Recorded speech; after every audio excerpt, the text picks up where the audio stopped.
You know, I had a Tactical Tuesday video ready for today, but with the wake-up call of another restriction list from Bandai, well, the rest speaks for itself. While I did do a scorched earth list last time, let's bring it a little more down to earth. No random hits, just reasonable discussion. This video aims to look at what potential hits we will see come December 18th. And while we may see some hits, they won't be effective for us until March 1st of 2024. But for our Japanese players, this list will go into effect on January 5th, 2024. What a way to ring in the new year! After playing some BT14 and already starting some EX5 testing, I am definitely seeing some cards that might get limited. Do I realistically see any cards getting banned? Nah. But still, I'll be covering my thoughts for the upcoming restriction list with bans, limits, and then cards that should get an unrestriction.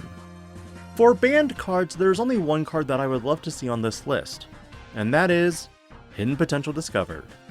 This card was preemptively hit for us to 1 before we got the ability to use it to 4.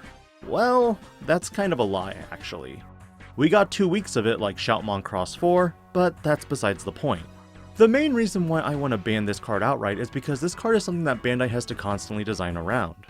As a result, green will forever be stuck being a deck that is best utilized in reactive situations. But the overall problem with this is too many decks don't leave bodies out long enough for green decks to utilize this. It's simply vomiting out a board and trying to win against your opponent in one turn. Case in point for Bloomlordmon and Grandis. That aside, I don't think anything else needs an immediate ban. In discussion with local players and friends online, I can agree that Apocalypse was a mistake, but banning it would immediately kill any prospect of the deck and sales of BT15. But for restrictions, there are quite a few. The first one for me being Apocalypse. One issue with this card is that it's too generic, and as a result this card has been a thorn in everyone's side in the Japanese format. Another solution to this card is errataing it, forcing it so that you can only utilize cards with Dark Masters in the trait. After all, my What If series took a similar spin, but also incorporated the trait Servant of Dark Master as well, since so many Digimon worked as underlings for each Dark Master. Another alternative fix would be the limit of each of the Dark Masters to 1 copy.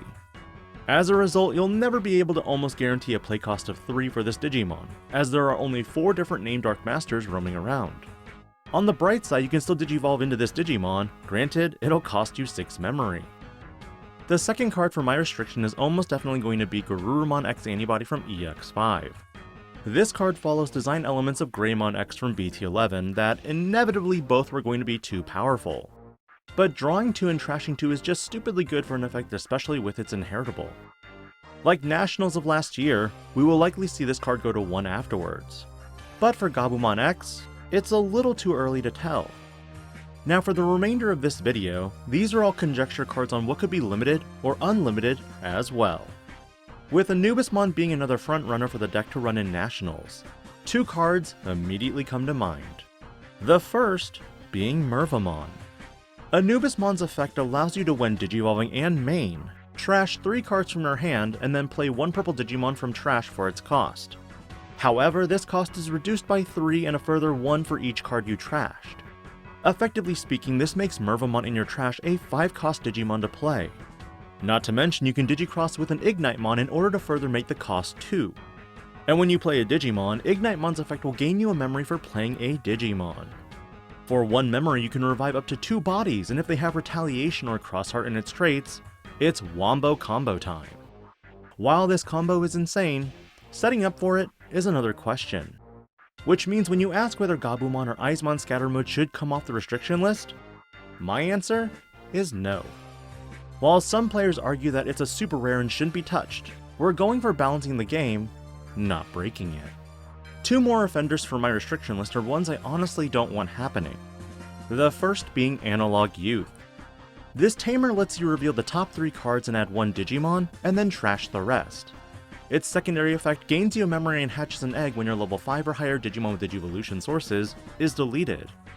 The problem though, is the fact that you trash the rest of the cards. Realistically, do I see this card being hit to 1? No. Do I want it to? No. If such a restriction were to happen, the remaining EX1 stocks out there would tank to completely nothing, since no card would be worth it anymore in the set.